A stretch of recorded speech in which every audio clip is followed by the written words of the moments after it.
Hello, I am Dr. Rahi Victory, and you are watching Fertility Fact or Fiction, our show where every week we bring you the latest and greatest in fertility news or answer your questions or both.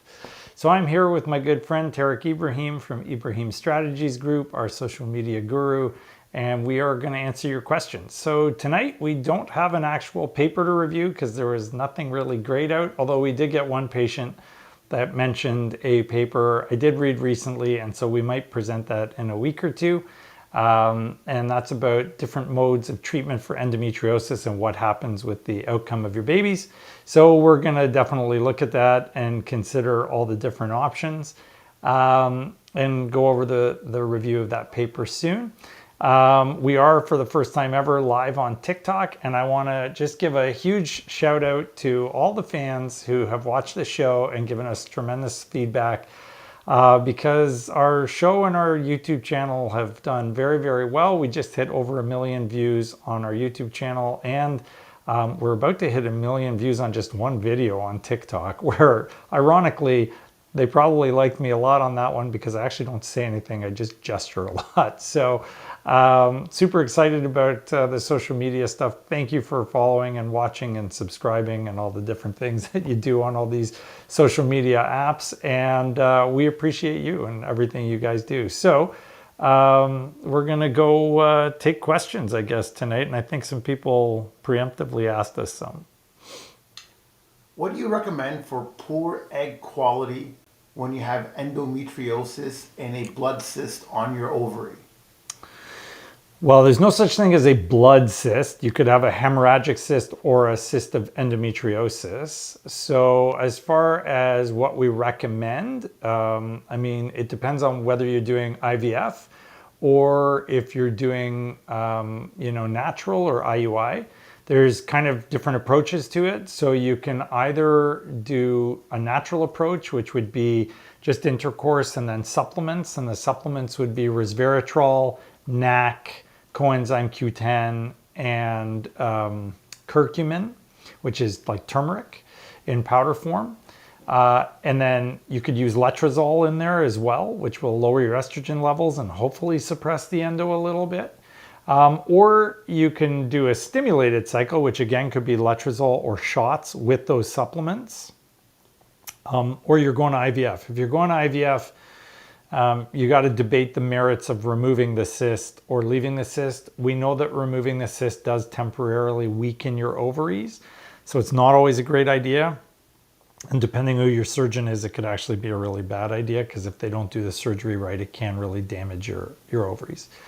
So if you have access to where the follicles are going to be on the ovary with the cyst, the chocolate cyst, the blood cyst as you call it, then you can get stimulated and go for those eggs. The problem is if you puncture the endometrioma at the time of the egg retrieval, that is not a good idea. It causes a lot of pain and the infection risk shoots through the roof, and those are not good infections to get.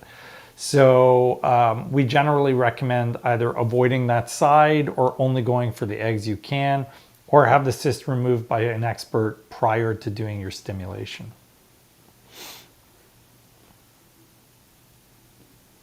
Next up. It's going next. It's going nuts. It's going nuts. Yeah. All right. Great to see you. How are you? I'm great. Thank you. Great to see you too. Although I'm looking at a camera, but hey. Hello to my favorite duo. Oh, excellent. What would cause fluid in the uterus during a medicated FET cycle? Oh, that's a great question. I've had a normal HSG. Would you cancel the FET or aspirate the fluid?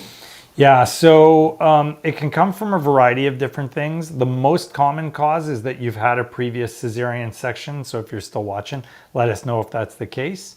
And if you've had a previous cesarean section, you can get this thing called an isthmocele, which is when the area where the C-section scar is on your uterus forms this little steeple and fluid collects in there and it leaks into the uterus. So if that's the case, it either needs to be repaired or burned or resected in order to correct itself. You can get it from infections as well. So if you have an active infection in your uterus, it can produce fluid. You can get it from cervical stenosis because your cervix is so tight the fluid can't get out, so it builds up in the uterus. And then lastly, if you have hydrosalpinx or damage to your fallopian tubes, you can get it from that as well. And that's a big problem because that fluid is very embryotoxic. So do we transfer? Yes, we do sometimes, but we always drain the fluid first.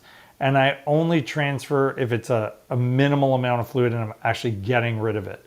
If it's still there, no, we don't transfer because you're basically letting your embryo dive into a swimming pool and it's just going to swim or surf its way out of there. So I wouldn't recommend that. Thank you. Oh, wait, hold on. Hold on. Can I still get pregnant? Just turned 40 and would love to know if you have any fertility clinics in Alberta, Calgary. Can you still get pregnant? I don't know enough about your history, but your age is not going to preclude you from getting pregnant. So yeah, absolutely, you can get pregnant if you're just 40. That's not a problem. We have loads of women at 40 that are getting pregnant.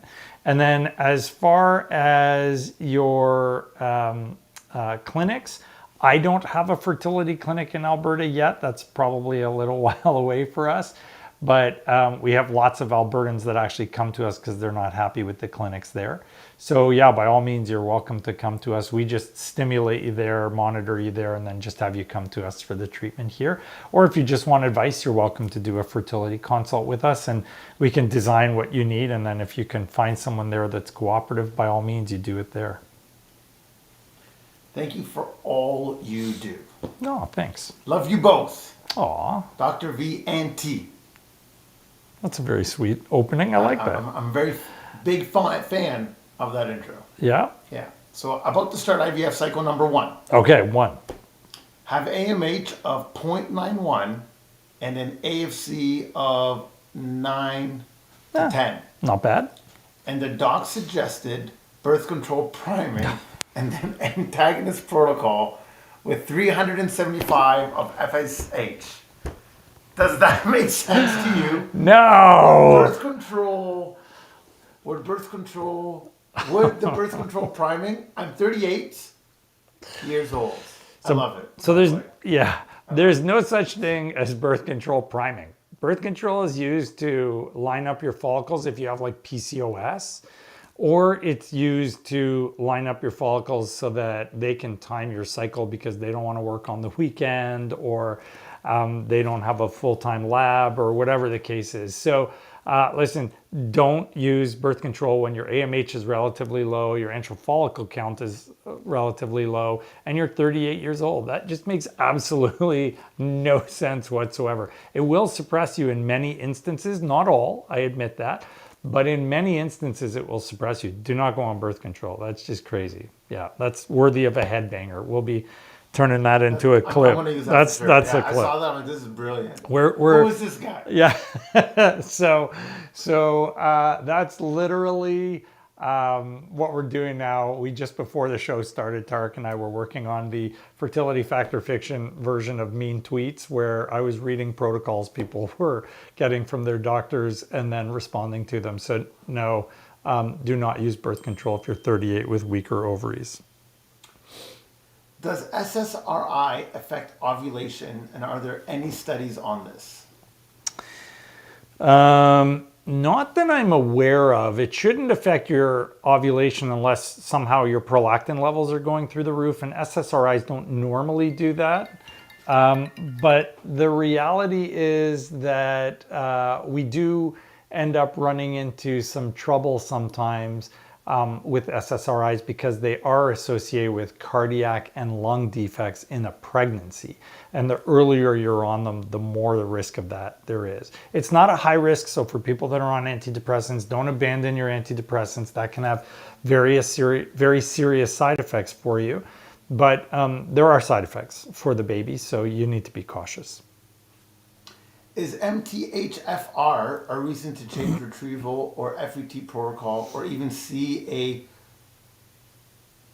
reproductive immunologist? Yeah. No. Do you recommend testing? Thanks. So we do test for people that have had recurrent failures or recurrent miscarriages. And if you have MTHFR, you need aspirin and heparin and methylfolinic acid instead of folate, like the normal folic acid. You want methylfolinic acid. But we don't routinely test for it. We only test for it in people that have had failures. So yeah, it should alter your FET protocol. Should it alter your protocol for your stimulation? If you're homozygous abnormal, then yeah, I'd probably want those patients anticoagulated because they do have a higher clotting risk, but otherwise not really. No, not for a heterozygote. So heterozygotes when you have one copy of the abnormal gene, and homozygous is when you have two copies of the abnormal gene. So if you're heterozygous, it's probably not a huge risk, but if you're homozygous, I'd probably put them on aspirin and heparin carefully. Hello, doctor, and backstage Tarek. Backstage Tarek. No question. That's it. Just hello. I like it. That's good. Yeah. Right? Just that's letting us cute. know that they're here and they're watching and they're enjoying the show. That's awesome. Thank you for enjoying the show. Yeah. Is face wash with benzoyl peroxide okay during pregnancy? Yeah. So that's been asked before. I don't think anyone, definitively knows, but I'd probably avoid it if I were you.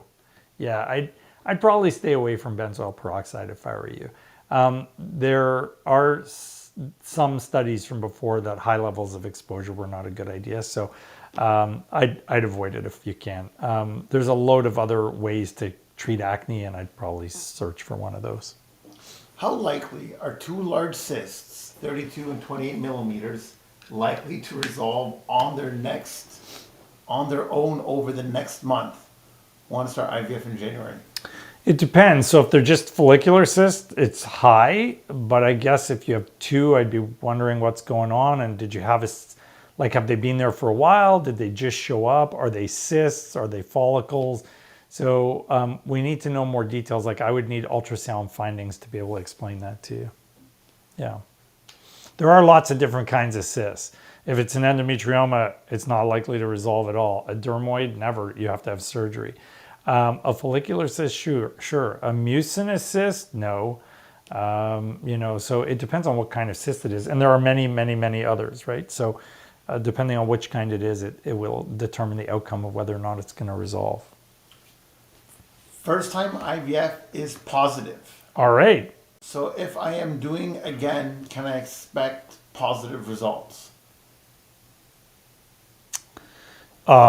You can expect positive results. I mean, that's one of those, I left my crystal ball at home today questions, so I don't know.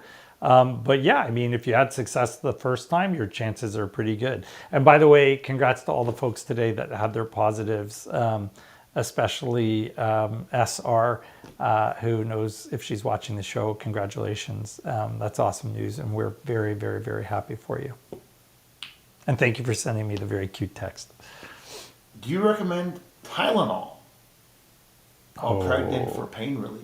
Yeah, that's tough. I read a recent study. Autism. Shows it increases the risk of autism and ADHD. Yeah. Thanks so much, both. You are awesome. Yeah. Okay, so there is a study, which claims that Tylenol does increase the autism risk.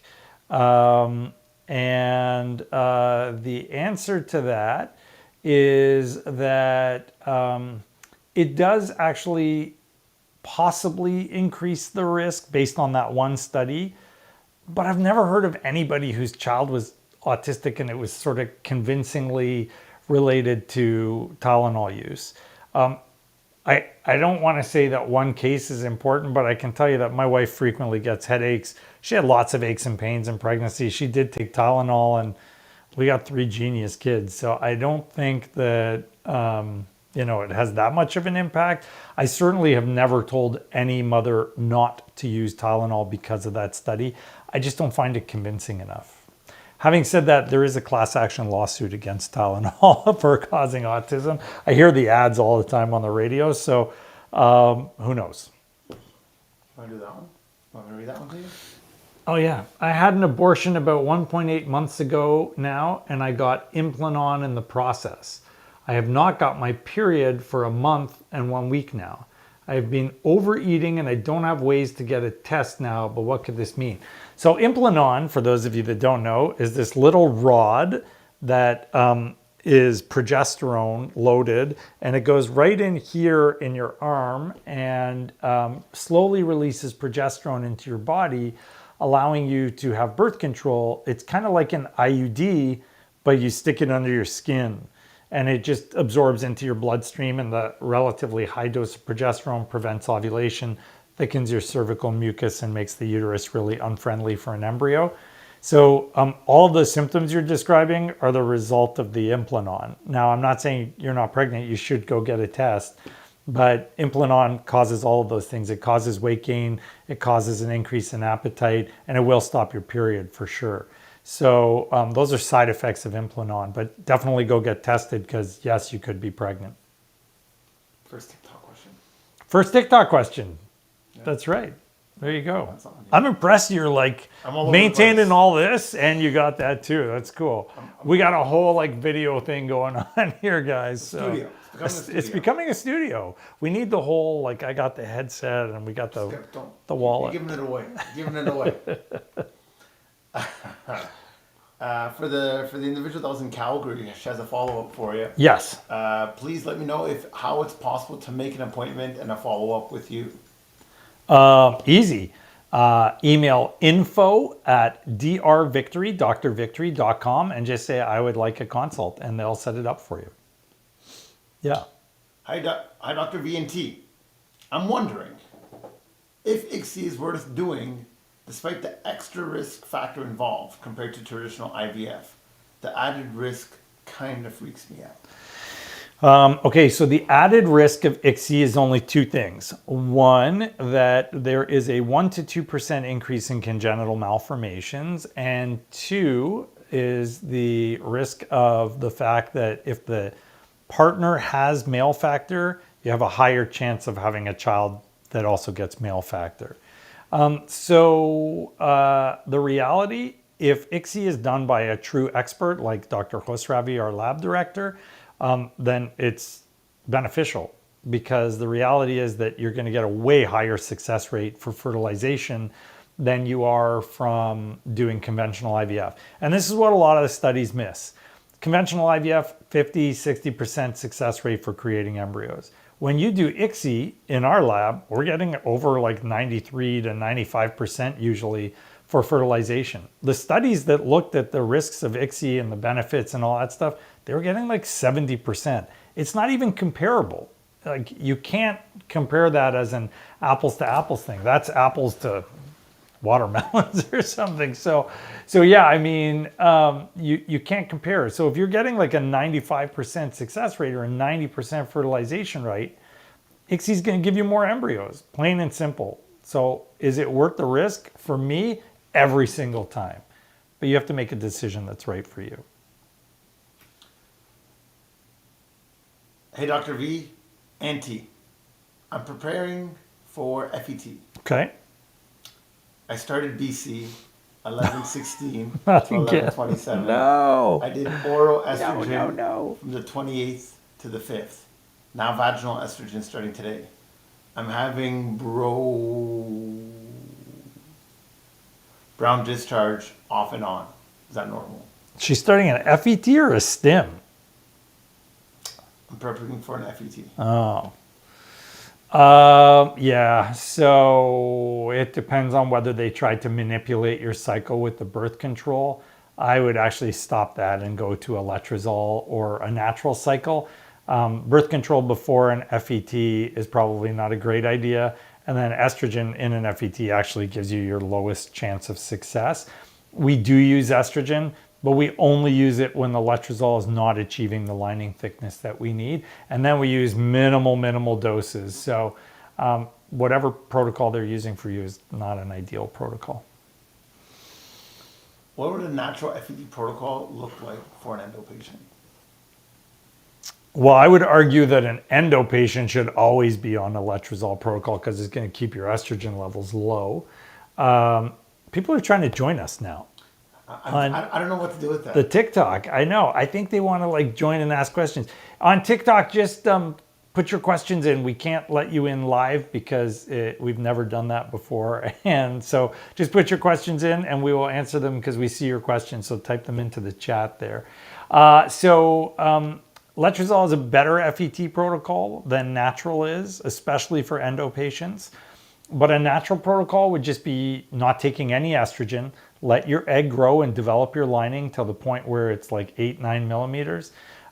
You can take HCG to trigger or not. It doesn't really make a difference. Start your progesterone, vaginal and injectable, and make sure you get those progesterone levels high because that's beneficial for endo patients, like we reviewed on Fertility Factor Fiction not too long ago. And then go for your embryo transfer. We would also recommend all the supplements, so curcumin, coenzyme Q10, NAC, and resveratrol. That'll help you quite a bit. And in our endo patients, we do sometimes use a bit of an immune protocol, so some steroids, some intralipids, try and get the immune system tamped down because the immune system can be a little bit overactive. What is the best way to conceive since my partner has zoospermia? Okay, so slow and abnormal sperm. And I have an AMH of 4.1 with endometriosis and 1 ovary and tube. Oh, wow. It's not done yet.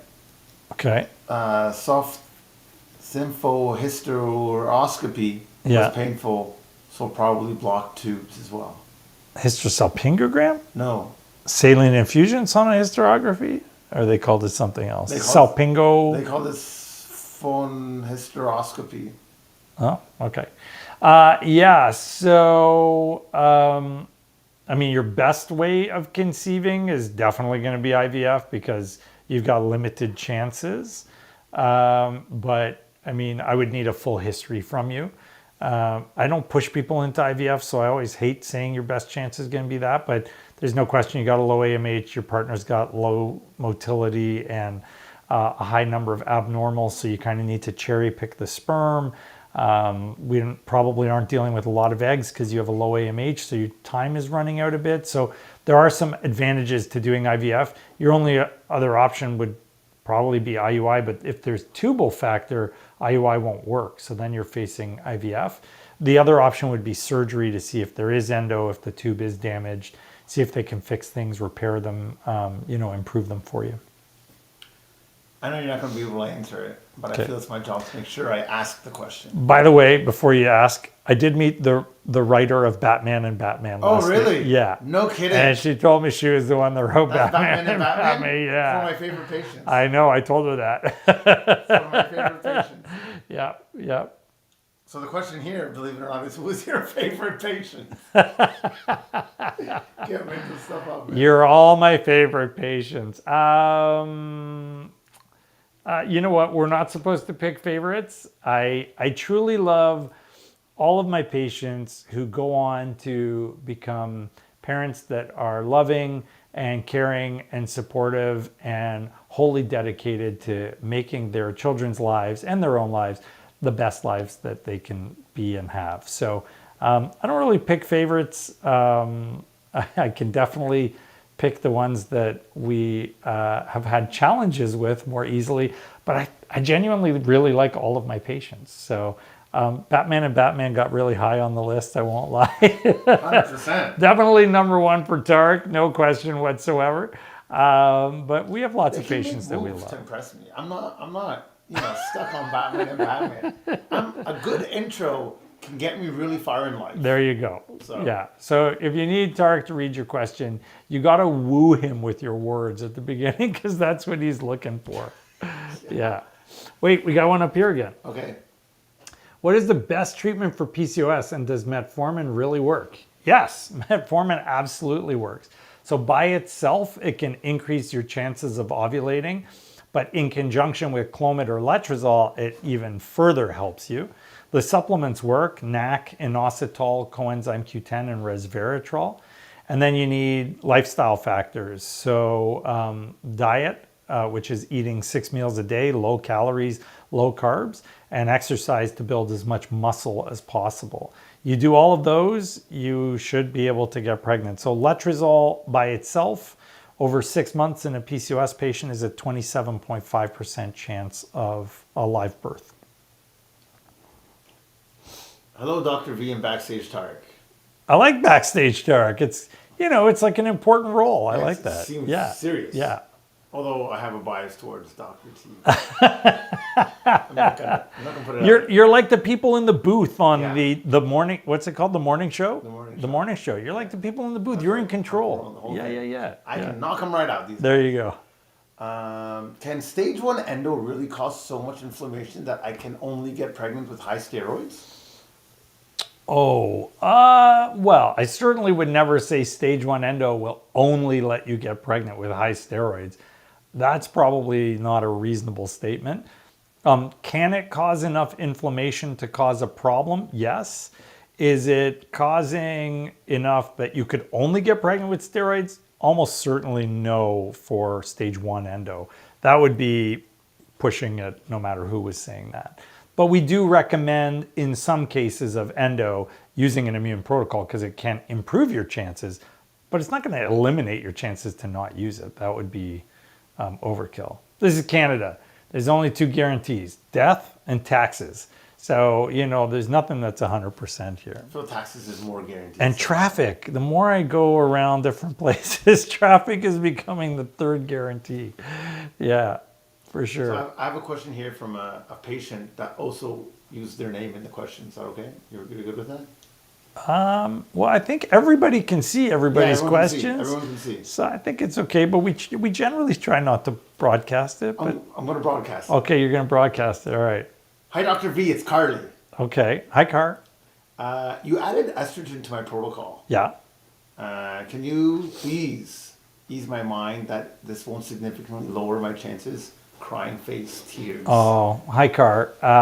So Carly's quite the media darling herself. I know. Yeah. So, Carly, like I said, we're using the least amount of estrogen possible, and we need it in some patients to thicken their lining. So either we have to try something different if the first attempt with, let's say, letrozole doesn't work, in which case we cancel now and we restart, or we just see how you do with the minimum amount of estrogen. We don't always even continue it. Sometimes we just use it to get your lining thick enough, and we can even back off and get sometimes we use half of 1 gram, which is really very, very little estrogen. So I'm comfortable with giving people some estrogen. I'm just not comfortable anymore with those whole, we're going to pound you with estrogen protocols.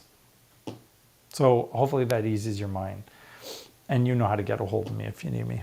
There you go. She's very sweet, actually. I love Carly. She also asked who's your favorite patient. Oh, she was the one that asked. Oh, Carly, you're going to get me in trouble. What are you doing to me here? Okay. Hello to my favorite duo. I'm okay with that. What would cause I thought they were referring to both of my personalities. Oh, wow. Look at you. Absolutely. Why not? Dr. Jekyll and Mr. Hyde. There you go. There you go. Here we go. Sorry. Hi, superstars. Okay, I like that. That's good. Superstars, And yeah. there's a star emoji. It's a lot of action. It's a lot of stars. All right. Super excited about your success. Thank you. When is your ideal time to start Ganirelix on the Antagonist protocol? So there are 2 schools of thought on this. Well, actually 3. So you can go based on your day. So in the original studies, they did day 6, and then they would start people on Ganirelix. You can go based on your follicle sizes, which is what most people do. So if they have 2 or 3 in the 12 to 14 range, they'll start it. And then there was a study a couple of years back where they suggested that there was a specific estrogen level that gave you the best chance. I don't put too much stock in that, but it was a well-done study. So we could probably bring that back on the show at some point. But they specified that when it was around 3,000 to 4,000, in our units, that you should start the ganirelix. So there's different schools of thought here, but most people go with that 12 to 14 millimeter range of follicle size. And keep in mind that follicles need to be measured using a right angle crosshatch for the size of the follicle. So some people are doing like an X, or they're measuring it like here and here or whatever. It needs to be an average size of the follicle, which is at a right angle, and you got to put it at the right point in the egg to give you the best average of the size of the egg. And that's what you use to measure. So when you have 2 or 3 that are between 12 to 14 millimeters and you've done it with the correct measurement, start your ganirelix. It's a relatively recent question. Okay. But the intro's so damn good. I couldn't. You can't pass it up? I can't pass it. All right. I can't pass it. All right. Hello, Dr. Handsome. Oh. Yeah. Okay. And Genius and IT Pro Debonair Tariq with a heart. IT Pro Debonair. Wow. With a heart. Yeah. There's a lot going on there. All right. If my funded IVF cycle fails, Okay. God forbid. you are my only hope. Okay. Do you have any contacts up in Quebec or anyone as good as you? Oh, listen, I don't know any of the fertility specialists in Quebec. I'm sure there are some good ones, but we would just tell you to come to us if your funded cycle doesn't work. You can get monitored there, hop on a flight, you'll be here quickly. Montreal to Detroit in 30 minutes here, or Montreal, Toronto, Windsor. It's just an extra hour. Yeah, you'd be here in like a couple hours, and we would take care of you, do your retrieval, come back for your transfer. So just give us a call. info@drvictory.com, drvictory.com. Ask Ashley for a consult. She'll set it up, and away we go.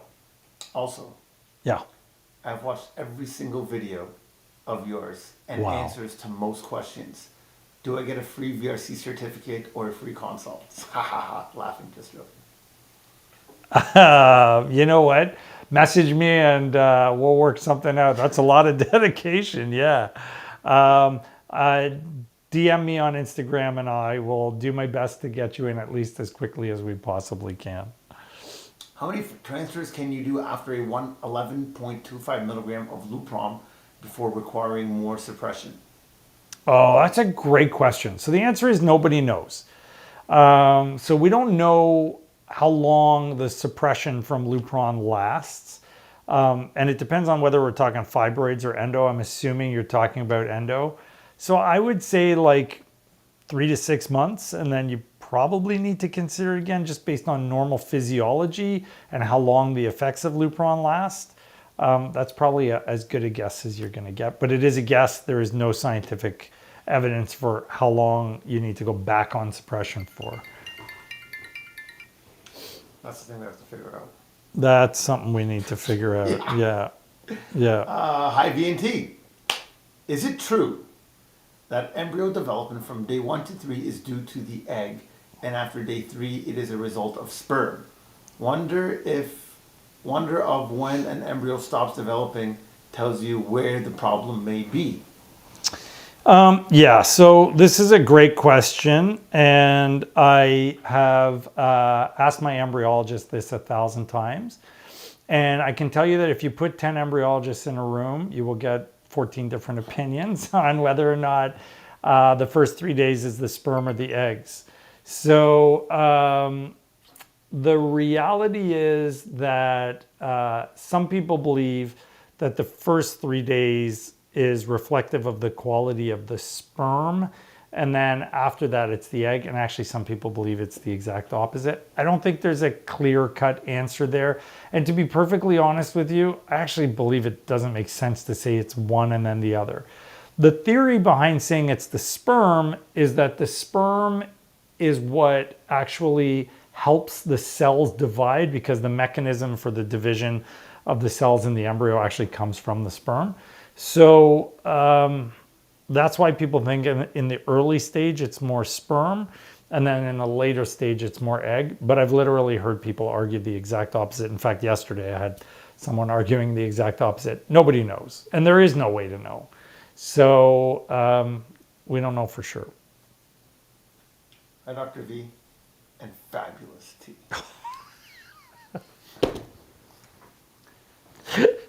You know, it started out with you looking for the ones that like were complementary to us both, and it's evolved into you finding the ones where I'm just Dr. V and you get some kind of compliment. Heroic introduction is what I call these. Heroic introductions. Heroic intro. Okay, good. Yep, fire away. And the question is obviously for you. How important are actual beta numbers when predicting whether someone will have a healthy, successful pregnancy? Do they matter, or is all that matters that they double every 48 hours? The initial value is important, and the values do differ based on your age. So we reviewed that on the show. Oh God, that was probably 8 months ago or 9 months ago. But your initial beta HCG values will be lower if you're an older patient. So it is acceptable to have a lower beta when you're older and still have a normal outcome. But the main thing is that it has to rise, depending on which study you read, somewhere between 50 to 60% every 48 hours. It doesn't have to double. It just has to be a reasonable number between that 50 to 60% rise every 48 hours to be considered normal. Now, can an ectopic or a miscarriage increase by doubling or close to doubling every 48 hours? They can. So it can start off that way and then drop off or change as it goes. But generally speaking, if you persistently are doubling, your chances that it's a normal pregnancy are pretty high. Big show? Yeah, it's good. It's good. I'm just trying to find a... More love for tea? Yeah. It seems to be neutral right now. Well, pick a neutral one. High V and T. That's as neutral as it That's gets. as neutral There's as it not even a gets. doctor in this one. You're a nobody now, and I'm a nobody. Yeah. That's it. Is it true that embryo development from day 1 to 3... Oh, I read this one, sorry. Yeah. Do you continue or cancel retrieval if a patient gets sick or COVID? Well, COVID, you have to because you're going to contaminate your whole clinic. So you don't have a choice with COVID. Sick, not for retrieval, especially if they've invested tons of money into the meds and all that stuff. I guess it would depend how far you're into it. Like your egg quality is not going to be hampered by the fact that you got, a cold or you got the sniffles or something like that. We wouldn't do your transfer fresh for sure because your immune system will be overactive, but we wouldn't have trouble retrieving. But COVID's a different story. COVID, is still, like, everybody's afraid of COVID still. So you got to be more cautious with COVID for sure. Hi T and Dr. V. There's some sort of emoji there. I'm not quite sure what it is. It looks like a kitty cat. I cannot, when I look at my phones and there's those little I have no idea what them. Like, I literally Some need to of get. them, like, I and can I don't tell. wear glasses. I still can't figure out what they are. This Well, that's looks like cheating, dude. this You're looks like- expanding the screen. This looks like a kitty cat with hearts in their eyes. I don't know Okay. what that is. Love. They love you. All right. It's probably my wife. She's in love with our backyard cat. Yeah, that's a whole story right there. Oh my God. Don't get me started. What are your thoughts Yeah. on the Receptiva test Oh. for endometriosis? Yay or nay? No! The Receptiva test doesn't work. It's been proven not to work and it's useless. So don't do it. One of my favorite questions. There you go. That's another clip you can put in there. 100%. Yeah. High VNT. That's a good original Rahi reaction, right? That's yeah. a real reaction. Yeah. Medicated cycle with timed intercourse after letrozole. What should a patient expect? Trigger shot versus no trigger shot. Prog yes or no. Oral versus vag. Thanks so much. Okay, so I can't speak to timed intercourse specifically because I don't know that there are any studies on that. However, I can speak to insemination, which in theory should be the same. So there was a study previously that showed that if you triggered with HCG, your success rates were lower with insemination. And we started doing that because I read that study and I followed it, and our success rates plummeted. And then we went back to doing the HCG trigger, and with the HCG trigger, our success rates jumped right back to where they were before. And then recently there was an article that said you should wait till the follicles are 21. So we tried that for a while and our success rates went down and we went back to doing 18, 19. 17 in that range, and our success rates have climbed massively. In fact, I think we're getting the highest IUI success rates we've ever had. So in that regard, we're a trigger family, not trigger happy, but we're a trigger family. And we also do use progesterone. As far as the progesterone is concerned, oral progesterone is absolutely useless. It has 10% bioavailability. So no one should ever be taking progesterone orally. The only time we ever do that is when patients can't tolerate injectable progesterone and we have to get it into them systemically. So we'll give them oral, but then you got to really tweak the dosing like just right. So yeah, you can use the vaginal progesterone. Definitely use your HCG trigger. In my opinion, I think it makes sense. And certainly based on our results, it worked way better when we were triggering than when we didn't. Hi, Dr. VNT. What protocol do you recommend for FET? One pass failed, fresh transfer.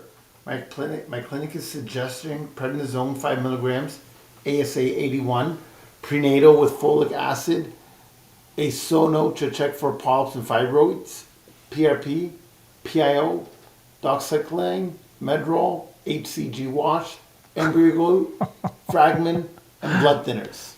With just one previous failure? Yeah. The throw on the kitchen sink here. No. Like, if you're going to do all of that, you need to know why. So I would say it's reasonable to do testing. If you have a very low number of embryos, there's only one left. Sure, but then do the testing. I mean, first of all, prednisone and Medrol are both steroids. Why would you be on both? That makes no sense. PRP is good for unexplained failures. It's a huge increase, so I could support that. HCG wash is great. Neupogen is great. All those things have evidence for them, but would I just do them willy-nilly after just one failure? Not necessarily. I'd rather get testing and see why your first one failed. So I think that's a little bit of massive overkill for just one failure, but it depends on how many embryos you have left and what the rest of your history is like. As far as the part where the saline infusion sonohystogram is concerned, if you had a embryo transfer and you've never had a saline infusion sonohystogram before, in my opinion, that makes zero sense. How can you put an embryo into a uterus without knowing if it's normal or not? Like, we check all of our patients before we even start their fertility treatment. So I don't know where that's coming from. That doesn't make a lot of sense. Sorry. Hello to my favorite people to listen to every week. Aw, that's pretty sweet. I like that. Out of curiosity, on FET protocols, Yeah. What are the success rates of Letrozole FET versus natural FET versus medicated FET? Oh God, I'd have to look that up again. It's strongly in favor of the Letrozole. We presented that on our Letrozole show. By the way, I had to look for the estrogen priming fertility factor fiction. I couldn't find it again. We got to find the right thing for that.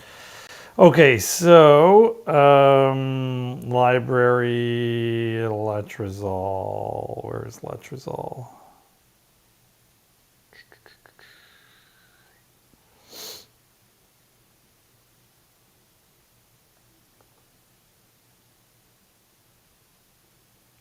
Here we go. I will find you the numbers hopefully in a second. Oh, there we go. Oh, I conveniently circled them and everything. Okay. There you go. Okay, so in a Letrozole versus hormone replacement therapy, you are looking at a 11% increase success rate. So a significant increase, and that's for live birth. Yeah, so enough to make a difference. The other part was that it drastically reduced miscarriage by 40%. So a huge difference in miscarriage rates.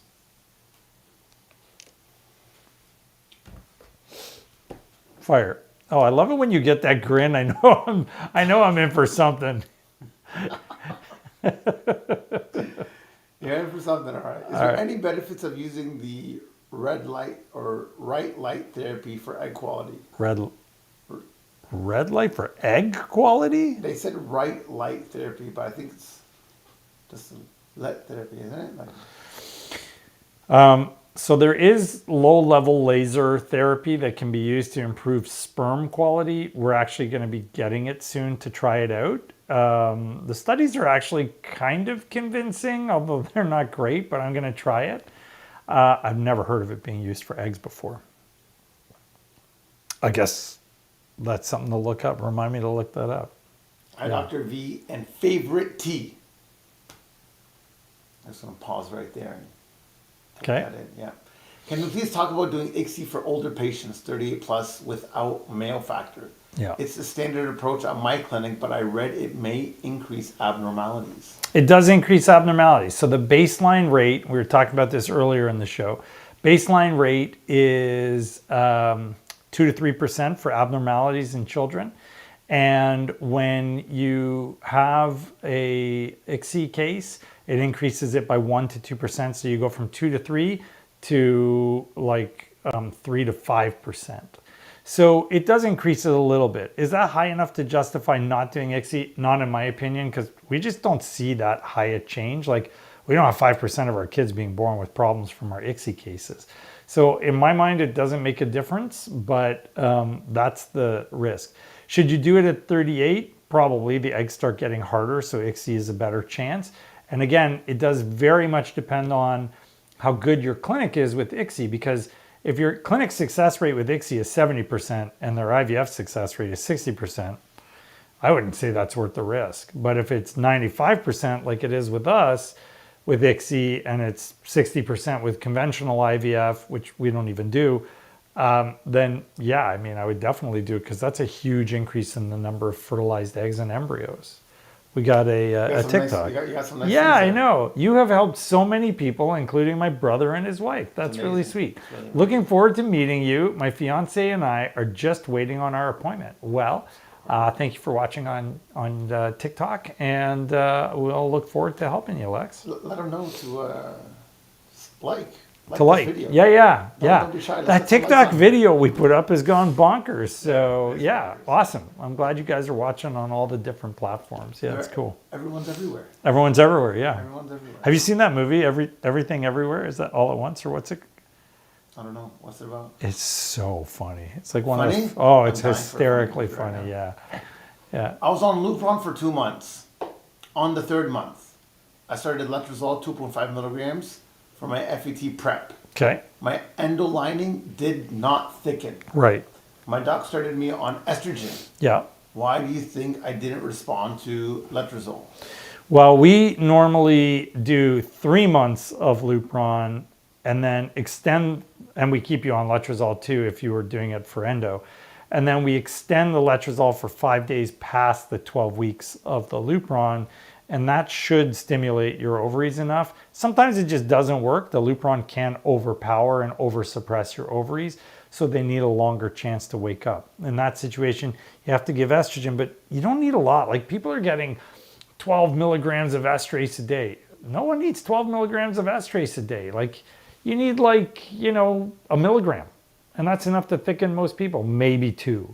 Some people, they just don't respond. Cancel the cycle, try again. Yes, it's frustrating. Everybody wants to go. There's no point in go if you're doing the wrong thing. I always tell every single patient that comes in here who's in a rush, rushing fertility is a really good way to make me rich and make you very poor and disappointed, and I am not interested in that whatsoever. I just want you successful. That's the only thing I care about. So don't rush your fertility care, no matter who you're with, whether you're with us or you're with anybody else out there. Don't rush it. And if they're rushing you, then you're not with the right people. Don't do it. I'm being told to stand up Oh, by your watch? by my watch. Fitness is overrated sometimes. We got a live show here. We got a show to run. We got a show to run I here. don't think my watch knows that. Disrespect. Great question. Okay. Hi, both. Okay. Are there any risks to the fetus if you get the flu or COVID? I'm currently 10 weeks pregnant. I'm starting to feel like I'm getting sick. Oh. If you get a high fever, the risk of miscarriage increases, so keep your temperature down. There are no risks to the fetus from the flu other than the miscarriage risk from fever. With the old strains of COVID, there were a lot of pregnancy risks. I don't know about the new strains because there isn't any data on whether the new strains cause the same risks of pregnancy. The original strains did. Miscarriage, stillbirth, preeclampsia were all significantly increased, probably preterm birth as well. So that's the answer. Hi, Doctor. Oh. This is great. This is great. All right. Hi, Dr. T and V. I had to pull that up. You had to pull that. That was a gimme for you. Slam dunk. These are the kind of questions I get answered on this show. I did a FET transfer recently with a day 6 IgA tested embryo. Oh, nice. The HCG of the first beta is 425. Oh, good. Second increased by 58% after 2 days. Okay. The third increased by 138% after another 2 days. Awesome. Any concerns? Nope. That's it. That's the question. Yeah, that's easy. Nope, you're good. Congratulations. Yay. Thumbs up, hearts, all that stuff. I can't push any buttons. I just, my keyboard is for It doesn't let searching. us do hearts either, to be honest. No. Instagram, you can throw some hearts up. And I don't know what you do. What do you do on TikTok? I have no idea. I don't know. Let them do it. Whoever's watching on TikTok, let them give us some love. There it is.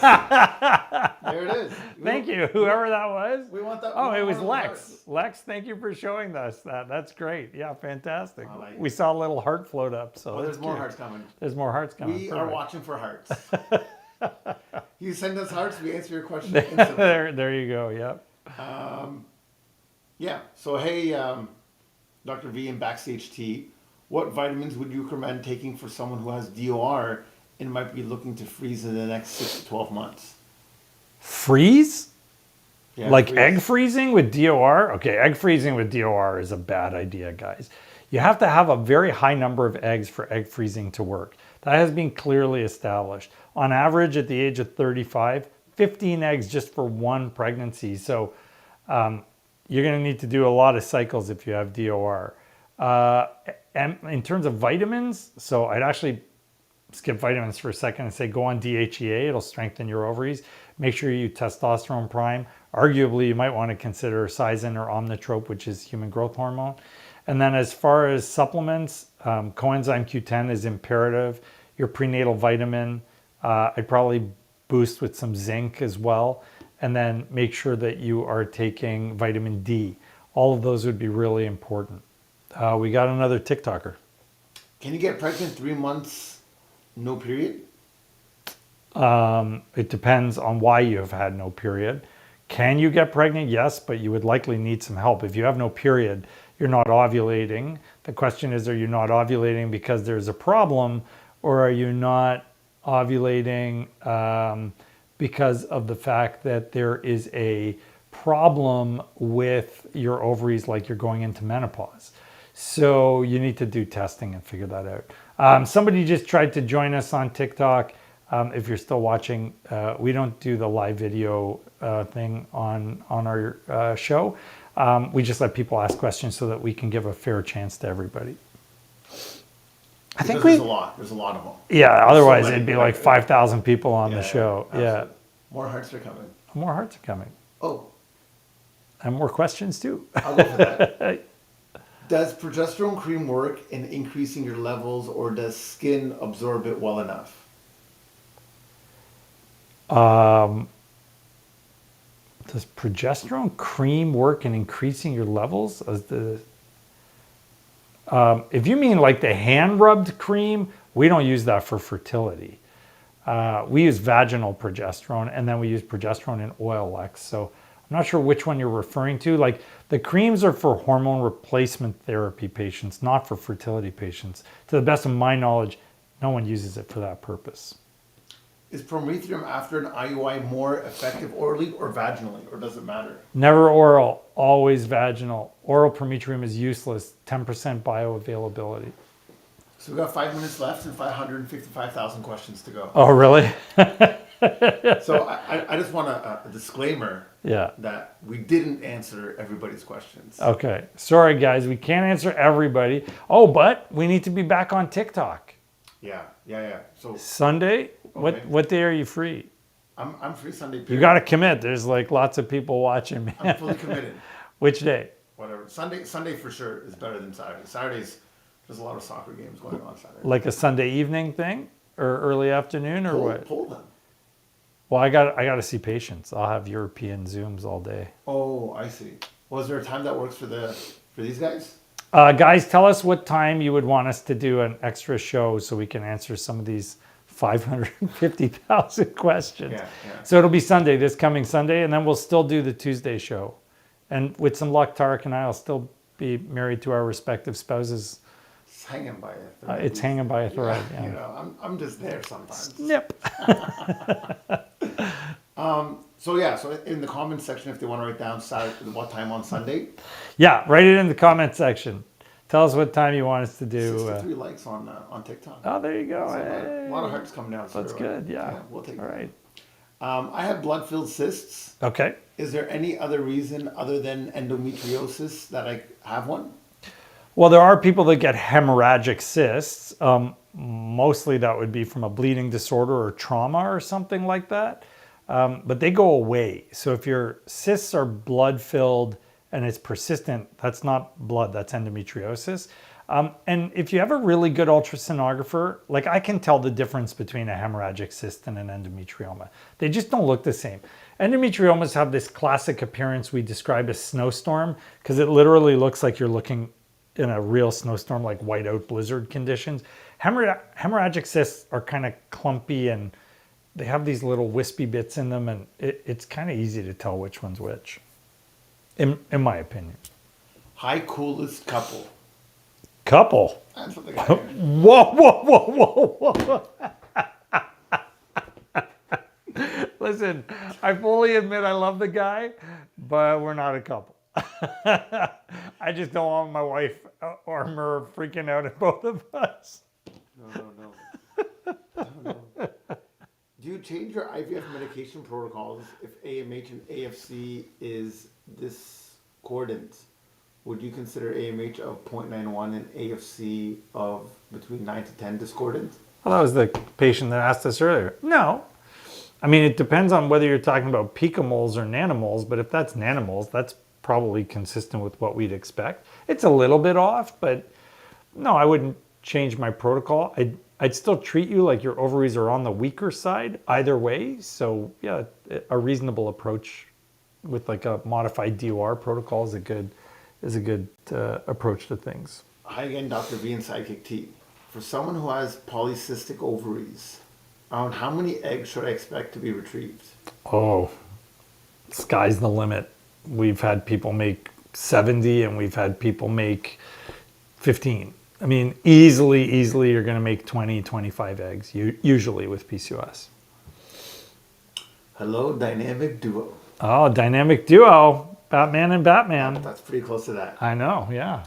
What IVF medication protocol would you suggest for an AMH of 0.91 and AFC of That's 9 to 10? the same question. One? Yeah. Oh, so they Yeah. want to make sure we answer. Do a DOR protocol. We got Lex asking back here again. Uh-huh. Lex, we love you. What is the first step of a fertility journey? Diagnostic testing. First step is just figuring out what's wrong. So a lot of patients go to different fertility centers and the fertility center will say, you need IVF, and they throw them into an IVF cycle. And then like one of the watchers earlier who asked the question about doing an SIS, they haven't even had a saline infusion sonohystogram yet. So we never do that. We always figure out what's wrong with you. And then based on what's wrong, I can offer you appropriate options. And I always offer all the options. And then you get to make a decision that's right for you. One of my good friends, who's also a patient, and I love her dearly. I don't know if she watches the show or not, but she once upon a time told me some of the wisest, best words I've ever heard. She said, infertility is a loss of control. And the best thing that I can do as a physician is restore the control to my patients. So we do that. We do that by educating you about what's wrong, educating you about what the options are to deal with what's wrong, and then saying, what can we do for you? What do you want us to do for you? How can we make this easier for you? Do you want to go as natural as possible? Do you want the middle of the road approach? Do you want to jump into IVF for whatever reason you deem necessary? Do you want surgery? You know, are you willing to go try yoga and acupuncture and traditional Chinese medicine? Like, there's all sorts of different approaches to infertility, and I'm open to all of them, but you need to know what is wrong first. So the opening is just what's wrong, and you need testing to figure that out. 901, for what it's worth. Well, you said 550,000 questions. Yeah, I'm just giving you the time update. Yeah. Is cramping normal during the first trimester? It can be normal. It depends where in the first trimester, and you always want to take cramping seriously. So early first trimester, ectopic pregnancy must be ruled out. Don't ever take a chance with that. Go get looked at, make sure you're okay. You know, later in the first trimester, I mean, we would be worried that there's something wrong. So get your cervical length measured if you need to. Have the baby's well-being checked with an ultrasound.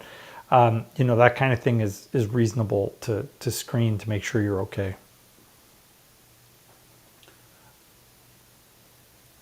I have PCOS. How do I start ovulating again? I've been having a period for 3 years straight, but started tracking my cycle with the Mira app. Well, if your period's coming regularly, then you just got to make sure you're ovulating. If you're ovulating, then your PCOS is not that important. If you're not ovulating, that's a totally different story. So PCOS, we always break it into its 3 components. So there's the meds, which are Letrozole or Clomid, plus minus metformin, depending on whether you have insulin resistance and your body mass index is part of the concern. There are the supplements, which is the second phase, which is like the natural approach. So that's NAC, inositol, coenzyme Q10, and resveratrol. And then there are the lifestyle components. So you got to have a balanced diet, which is 6 meals a day with a reasonable amount of low carbs, low calories. And you have to exercise to build muscle if you're not in the thin PCOS category. That's how you get your ovulation back. Hi, Dr. V and T. Both of you get hearts. Oh, Dr. that's V does cute. a bunch of hearts next to Dr. T. They're Dr. T. A bunch of hearts. I've learned so much and just want to say thank you. I feel so confident going to my 4th FET with all this knowledge I have gained from you two. That's awesome. You know, we've had a bunch of people recently who used our protocols for their own fertility journeys. Like, they never even contacted us or did consults with us or anything. And they're all writing to us saying, oh, we use your protocol, we're pregnant now. So kind of awesome. That's the whole purpose of the show. I mentioned it in my Instagram post the other day when we hit 1 million views on YouTube.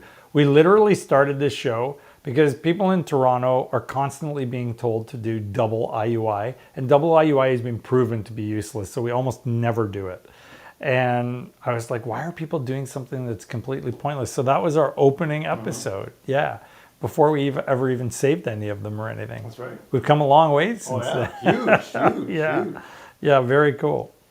Is prometrium after an IUI more effective orally or vaginally? They've asked that one. Does not. Okay. Yeah.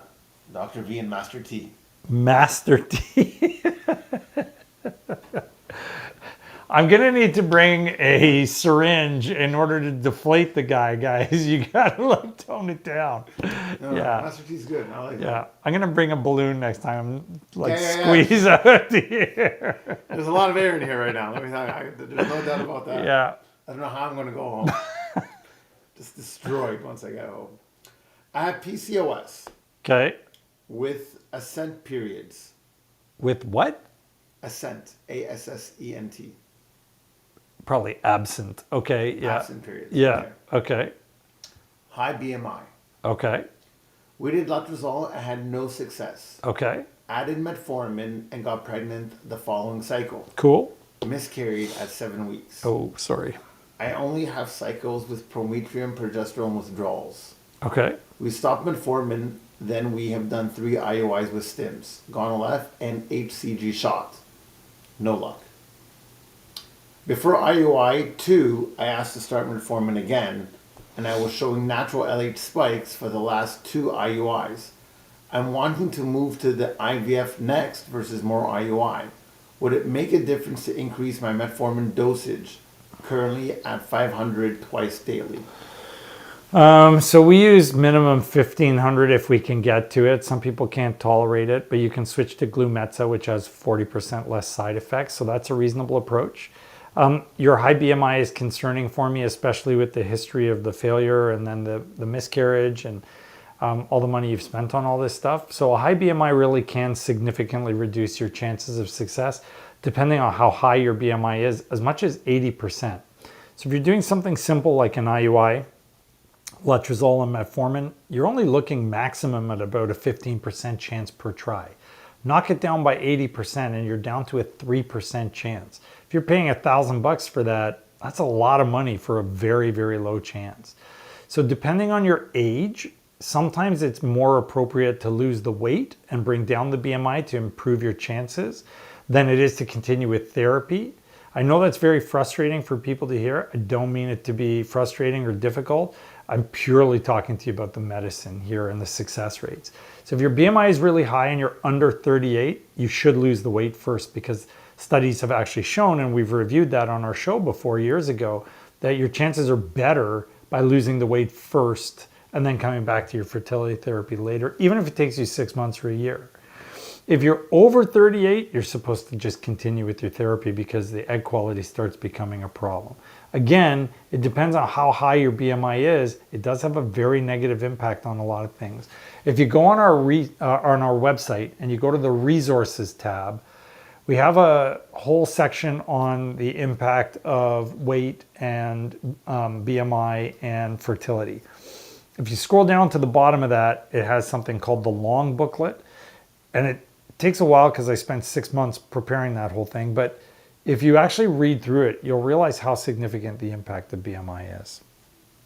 And I'm sorry you're struggling. We do have loads of resources if we can help you. Talk to me, talk to our nutritionist, talk to any of the nurses, talk to our naturopath, Jen Strong. She's amazing, or Laura Jasmine in Sarnia. Yeah, there's all sorts of places you can go to get help. What causes chronic endometritis? Can it come back down the road after being properly treated? Yeah, infections. So it's caused by infections. And yeah, you can get it again after you've had it treated. If you had it from previous bacterial vaginosis and then you get bacterial vaginosis again, you're going to redevelop the endometritis. So it all depends on where you're getting your bugs from in the first place. Hi again, hero, Dr. V. Oh, And sidekick T. wow. Not I bad, like eh? it. Yeah. See how good an intro is? I like I that. see you enjoyed that one. Yeah. See, I see it. Yeah. I'm probably blushing like I normally do. You know what? A lot of blush coming out right now. There is a lot of blush Yeah. coming out right now. Yeah. The question is, for someone who has polycystic ovaries, around how many eggs should I expect? Oh, she asked that one. She came on the other side. Yeah. Hi. Hi. 40. Okay. Endo stage 4. Excised but bowel endo remains. Okay. After AFC 6-9, struggle to get follicles to mature in IVF. Okay. Despite rising E2 and follicle size, not mature at retrieval. Tried various triggers and protocols. Do you have any protocols and suggestions? Yeah. So human growth hormone has been proven to increase your egg maturity. Delaying the retrieval time will increase your egg maturity. Probably doing testosterone priming and DHEA priming will help you. Do not use birth control first. That would be a huge no-no. And then, doing a proper retrieval with flushing to make sure they get out all of your eggs. I had a patient I did this morning, and she had 10 eggs, and I had to flush each one like 8 times to get it out, but we finally got them all. So that was awesome. And then as far as your protocol is concerned, I'd probably use a endo/DOR protocol. So that's complicated. I would just get a consult and talk to us. It'd take me half an hour to explain it on the show, but there are protocols you can custom design for yourself to help you that will help with the maturity of your eggs. And make sure you always double trigger. So that's Gonal-F and Lupron and HCG together. So that can help as well. We're risking wife annihilation time. One more? Sure. Okay. It's not a terminal question. This is just the next one in order. Okay.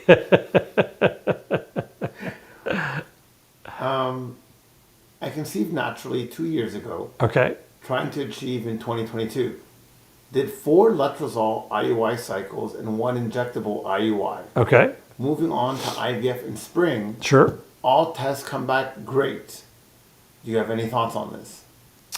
Well, it sounds like you have unexplained infertility. I mean, you're not telling me what the diagnosis is, but if you have unexplained infertility, I'm a big fan of figuring out what's wrong before you do IVF, because IVF is a great solution to unexplained infertility, but if it's endo, IVF may not always solve the problem. So I like knowing what's wrong first. So those are the cases where I spend an hour with you and figure out what's wrong. 4 IUI cycles and then another one with injectable, that should give you a really high chance overall of success. So I would have expected better results for you. So yeah, I mean, there's obviously something wrong. The question is what and why and so on. So we would do testing for both you and your partner, figure out where the problems are and then deal with the problems. And then if you needed IVF, you can at least feel confident that A, your chances are better, and B, you've got a plan moving forward for what to do if it gets, challenging. Done? There's still 449,950 for the Sunday show. For the Sunday show? All right, we got all of these saved for the Sunday show.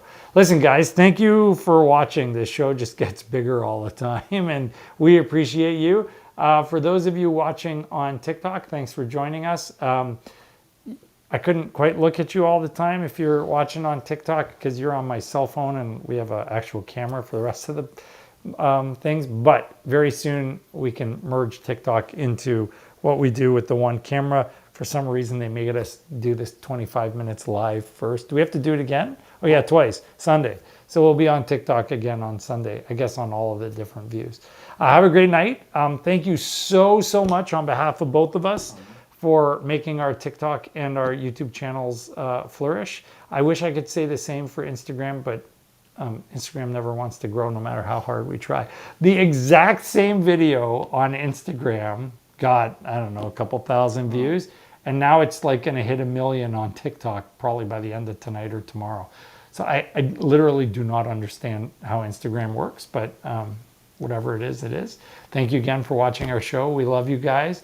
Our hearts go out to all of you. And if there's any of you that really we can help, don't hesitate, let us know. I pretty much work 24/7. So if we can help you, we want to help you. Have a great night, guys. We will see you again next week on